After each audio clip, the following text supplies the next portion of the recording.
and all walks of life to join as participants and creating a rhythm six. Much like the drum, Loktantra ka naad is arriving.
On Honorable Speaker of Rajasthan Legislative Assembly, Dr. C.P. Joshi ji.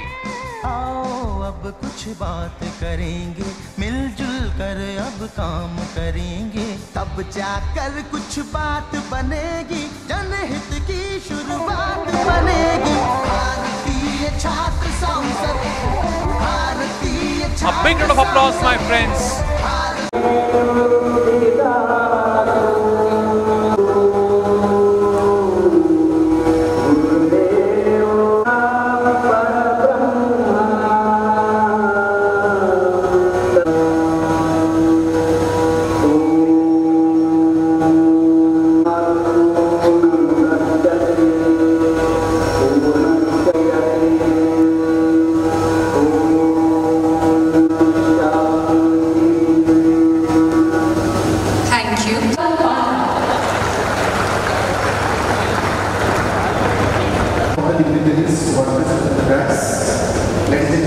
This is a very historic history. One of the persons who creates history and also is written here. Whenever there will be history written about heritage in India, thank you, sir, for your time. All of us are here because this is and expect that the young talent who are present here, the young leaders, are going to learn a lot of lessons. Sir, thank you for your time that you have given to grace this occasion, and welcome to all the.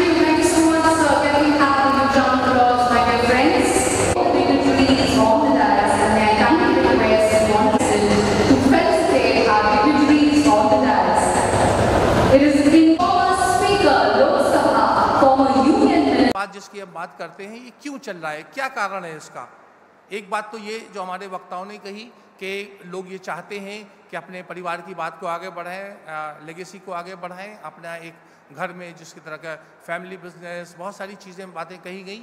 लेकिन उससे सबसे ज़्यादा गंभीर मेरा जो मानना है, और मैं आप लोगों के युवाओं के समक्ष ये तथ्य प्रस्तुत करना चाहता हूँ ताकि वो उसको थोड़ा गंभीरता से करें, थोड़ा उस पर चिंतन मनन करें, क्योंकि हमारे देश का जो पॉलिटिकल सिस्टम है वो बहुत ज़्यादा भ्रष्ट है।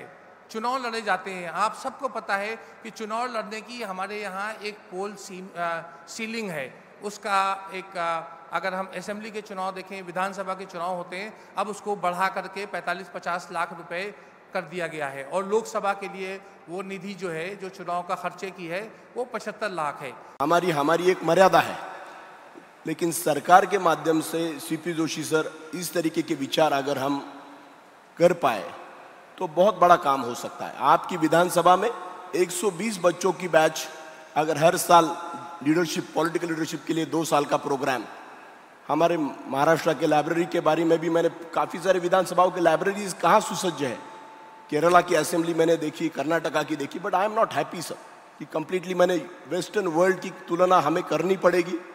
उन्होंने जिस तरीके से उनके असेंबलीज में, अमेरिका में 50 राज्य हैं, किस तरीके से डेवलपमेंट उन्होंने अपने असेंबलीज में किए हैं, तो मैं समझता हूं कि सर आप लीड लीजिए उत्तर प्रदेश असेंबली के कल स्पीकर साहब भी थे, मैंने उनको भी विनती किया कि you be the first one two establish one such school. पूरे भारत के 30 असेंबली से अगर 100-200 की बैच बोल के 6000 स्टूडेंट्स, भारत का नेतृत्व क्वालिफाइड कॉम्पिटेंट युवक, जिन न्यूट्रल तरीके से पब्लिक लाइफ में किसी के भी आपको यहाँ पे चापलूसी करने की जरूरत नहीं, बट उनको एक लैडर तैयार की जा सकती है, एक सीढ़ी बनाई जा सकती है, बिकॉज विधानसभा बाजू में है और विधानसभा असेंबली में इस तरीके के अगर प्रयोजन किए जाए तो बहुत बड़ी क्रांति हो सकती है। लोकतंत्र को अगर आगे बढ़ाना है और मजबूत करना है, इसके बारे में पूर्व वक्ताओं ने अपने विचार प्रकट किए। लोकसभा में लोकतंत्र को, विधानसभा में भी उस लोकतंत्र को किस प्रकार से बढ़ाना चाहिए, इसका भी विचार करना चाहिए। मैं सब समझता हूं कि हमारे लोकतंत्र में हम पार्लियामेंट के लिए चुनाव करते हैं, असेंबली के लिए चुनाव करते हैं, जिला परिषद के लिए चुनाव करते हैं, पंचायत समिति के चुनाव करते हैं, नगर परिषद के चुनाव करते हैं, कोऑपरेटिव के भी चुनाव करते हैं।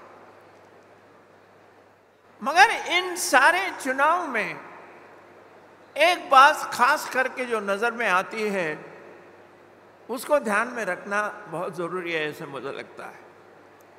और वो ध्यान में रखने की जैसी बात कौन सी है?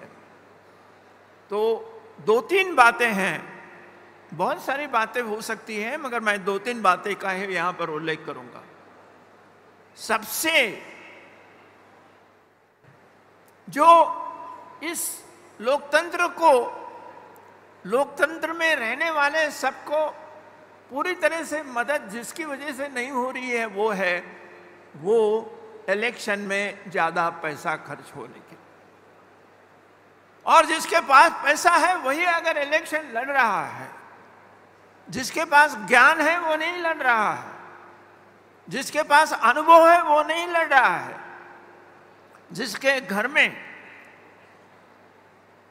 लोकतंत्र में किस प्रकार से होता है ये नहीं देखा जा रहा है, और जिसने लोकतंत्र बनाने के लिए, हमको स्वतंत्र बनाने के लिए जो काम करना चाहिए वो किया है, उसका नहीं होगा तो वो ठीक नहीं होगा। लोकसभा का टिकट दिया भीलवाड़ा से। मैं पहली बार भारतीय संसद में सांसद चुन के गया, और मीरा कुमार जी आज हमारे बीच बैठी हुई हैं। पाटिल साहब तो उस समय गवर्नर बन चुके थे या राज्यसभा के मेंबर थे। 21 आदमियों ने शपथ ली थी 2009 में। तब 21 में से एक व्यक्ति मैं भी था जो पहली बार चुनकर गया था, और सीधा मुझे अवसर मिला भारत में कैबिनेट मिनिस्टर बनने का। इसलिए मैं ऐसा मानता हूं कि पार्टी कोई भी हो, पार्टी का नेतृत्व करने वाला कोई भी व्यक्ति हो, उनमें ये जिम्मेदारी, और उनने अपनी जिम्मेदारी का निर्वहन किया है कि ऐसे लोगों को आगे लगाया जाए जो देश की राजनीति में कुछ कंट्रीब्यूट कर सकें। इस छात्र संसद में मैं जितने सदस्य देख रही हूँ, इतने सदस्य तो मैंने, जब मैं भारत के लोकसभा की अध्यक्ष थी तो मैंने अपने संसद में भी नहीं देखी थी।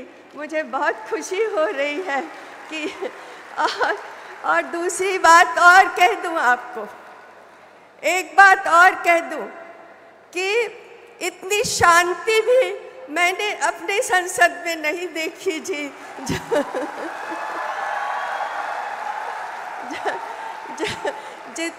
जितनी शांति से आप बैठे हैं, और एक वायदा आपसे चाहूंगी कि जब आप चुन करके भारत के लोकसभा और संसद में बैठे तो इतनी ही शांति वहां भी बरकरार रखे।